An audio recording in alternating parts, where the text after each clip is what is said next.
Hey, you guys. Happy Monday. Motivational Monday, Mindful Monday. It's a Monday rundown here on Say That channel. Really excited to have you with us. If this is the first time that you're with us, please hit the subscribe, notification bell, like button, because you want to be here and get all the latest Monday rundowns when we talk about all Everything. the fun, cool stuff that we don't get to talk about on our Wednesday shows. So we love hearing your questions. Keep sending those questions in. We love going to our content creators, our thought leaders to hear what they've got to say on the topic as well. And today is another Monday Rundown with another great topic. So let's get Let's to it. jump into it. Bing. How do we get out of our repetitive cycles? I love this. Repetitive Love this. cycles. Right. I make that face because I know I have been there. I have been in repetitive cycles. So, how do we get out of it? I think it takes awareness. We've been talking a lot about triggers right now. Shout out to this book, the Shadow Work Journal. I'm working on this. If you guys want to do this with me, let me know in the chat. Put in the chat #shadow, and I will let you know where I got the journal from. But yeah, it's about becoming aware, I think, and then creating new ways of thinking. So that way you can create new ways of action. So you don't keep doing the same thing over and over again. I definitely think awareness is key. If you are having, I'm going to say this is obviously something that we're thinking about negatively, because there could obviously be some cycles of repetitiveness that are positive. True. So like if there's something negative you're experiencing, yeah, right. That's a good one. A hygienic cycle, right? No, so if there's an experience you're having that you find yourself ending up in, I've said this before, you are the common denominator.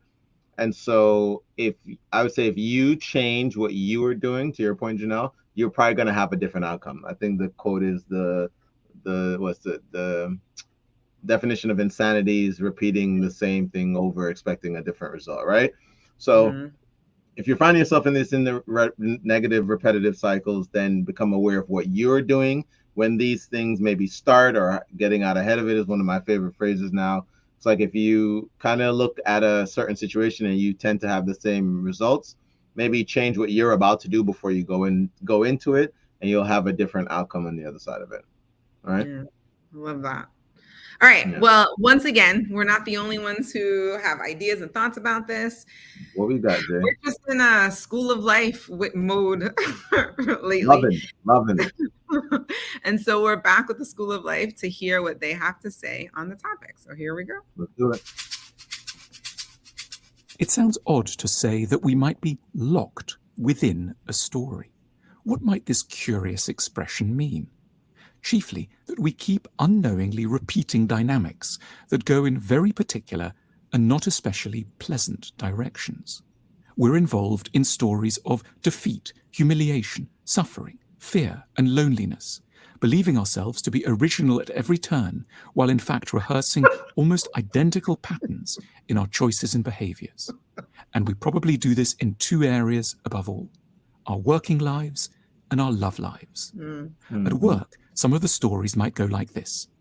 Every time I succeed, I fall prey to terror that others will want to destroy me out of envy, and I sabotage myself before they have a chance to ruin me. We can get locked in a story where we strive hard to win, but then the moment we do so, we grow fearful of enemies, either real or presumed, taking their vengeance out on us and stripping us of our advantages. It ends up easier to fail at a time of our own choosing than to live in anticipation of random destruction at the will of others. Or here's another story. I end up playing the helpful friend to a more powerful, self-involved person who eventually takes all the glory for my efforts. According to this story, we play a meek, subservient character who smiles a lot, who listens more than they speak, and who winds up unrecognized and marginalized by our dominant friend, whom we have helped to triumph in ways we never do. Comparable sorts of stories might be going on in our love lives. For example, I am drawn to emotionally unavailable people whose love I relentlessly try to secure. According to this story, we repeatedly find ourselves in love with people who are either unable to love us back at all, or do so in distracted or half-hearted ways. Maybe they're rather cold or involved with someone else. Whenever an alternative story rears its head, a story involving someone kind and present, we make sure it will be refused and destroyed. We wonder, apparently sincerely, why love isn't any easier. Or here's another story. I get into relationships with good people who I then betray with random strangers before lamenting that I've been abandoned. In this story, we begin love stories with kind and good people who we find ourselves drawn to hurting through affairs we're not aware of actively seeking, but that we can't resist getting into. Our stories are guaranteed to end in loss and sadness. So why are we such addicts of these sorts of painful stories? As we might guess, because they play out in our adult present the essence of scenarios that unfolded in substantially similar ways in childhoods that we have neither understood nor liberated ourselves from at the hands of our caregivers. Once upon a time, the characters that are now played by our co-workers or people we meet on dating sites were played by mother or father in scripts we've lost sight of. We repeat a narrative because specific sorts of pain and unfulfillment feel seductively familiar, and because we privilege familiarity over happiness. We have an impression that a story should go a certain way, towards darkness, while joy and satisfaction give us a feeling of eeriness and illegitimacy. Liberation can come when we dare to start an audit of our narrative choices. To help us, we might sketch out the last few relationships or workplace fiascos and see what similarities there might be between them. Who left who and why? Where was the pain coming from? How did we act? And how might this be a palimpsest of what happened somewhere long ago? If we keep being involved in stories of betrayal at work, we can be almost certain that there was once a betrayal that we haven't understood or overcome.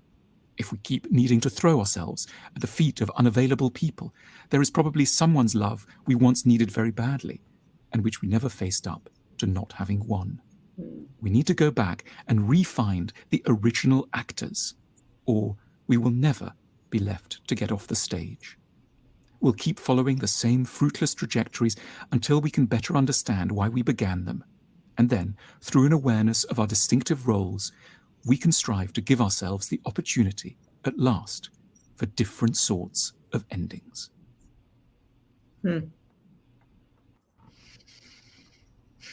Well done. Another really good one. Really good one. That was an interesting take on that. I laughed literally out loud. You probably heard me when he said that we'll go into situations thinking we're doing something completely new, but we're doing the same thing. And I was like, that part, that's the thing that like I know I've participated in. But I really loved how illustrating stories of the things that we tell ourselves, I can't even like, it becomes more and more important every time I talk about these kinds of, or I have these kinds of conversations. I recognize it's the telling of the stories, because when you tell your story of the thing that you're telling yourself, somebody can see themselves in that story, and that's just helpful in like, oh yeah, that's the thing that I do, that's the thing that I tell myself. Because sometimes you just like, I don't know, what is my story, what is the thing that I'm telling myself that has me doing this action? So I really appreciate all of the different stories that they gave this time around. That was really helpful. No, definitely. Seeing it play out in front of you absolutely makes it, like to your point, solidifies it in your head. Because we all do this. We all do this character thing. There's a woman at the gym, and as they were talking about this meek kind of passive character, she immediately popped in my head, because in my mind it's like she's chosen to be this person. Who we show up as is who we've chosen to be, and there's a reason why. Obviously, things have allowed us shaped our lives, but we've walked into a lot of those situations, to your point, Janelle, repetitively knowing what we're getting into, and allowing it. Think they're doing something new. That's what I thought was interesting. That was surprising as well. Because it's some different shade, different faces, but same personality, same characteristics. Just another, guys, let us know in the comments what your thoughts were. A great video, man. Absolutely. Put it in the chat. Make sure you subscribe. Hit that notification bell. We love all the likes. Thank you. Share. If you think what we're doing is valuable, share it with other people. It helps the algorithms. That way more people can get the value that you got. Seriously. And when we see you next week, or until we see you next week, as always, remember, you deserve the good life. Say that. Say that. We'll